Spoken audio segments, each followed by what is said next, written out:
தமிழக அரசின் நிர்வாகம் சீராக செயல்பட பொறுப்பு முதல்வரை தேர்வு செய்ய வேண்டும் என்று எதிர்க்கட்சித் தலைவர் ஸ்டாலின் வலியுறுத்தியுள்ளார். திமுக பொருளாளர் மு.க.ஸ்டாலின் சென்னையில் திருச்சிக்கு திங்களன்று சென்றார்.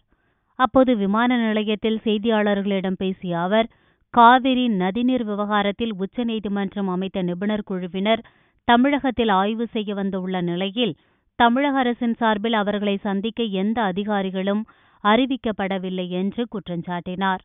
மேலும் காவிரி விவகாரம், முல்லை பெரியாறு, பாலாறு பிரச்சினை உள்பட பல்வேறு பிரச்சினைகள் தமிழகத்தை சூழ்ந்து உள்ள நிலையில் தமிழக அரசின் நிர்வாகம் சீராக செயல்பட பொறுப்பு முதல்வரை தேர்வு செய்ய வேண்டும் என்றும் அல்லது துணை முதல்வரை உடனடியாக நியமிக்க வேண்டும் என்றும் வலியுறுத்தினார்.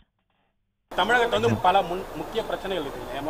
காவிரி பிரச்சனையாக இருக்கட்டும், உள்ளாட்சி தேர்தல், இப்படி பல்வேறு பிரச்சனை இருக்கக்கூடிய சூழல்ல முதலமைச்சர் உடல்நலக் குறைவால் அந்த ஆஸ்பத்திரியில் வந்து அனுமதிக்கப்பட்டிருக்காங்க.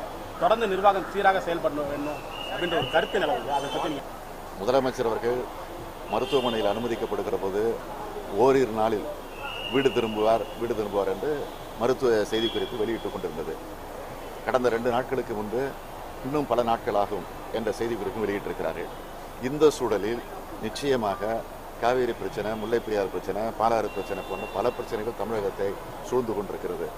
எனவே இந்த நிலையில் முறையாக நிர்வாகம் சீராக செயல்பட வேண்டும் என்று சொன்னால் நிச்சயமாக உறுதியாக ஒரு பொறுப்பு முதலமைச்சரோ அல்லது ஒரு புதிய முதலமைச்சரையோ நியமித்து நிர்வாகத்தை முறைப்படுத்த வேண்டும் என்பது அரசுடைய கடமை.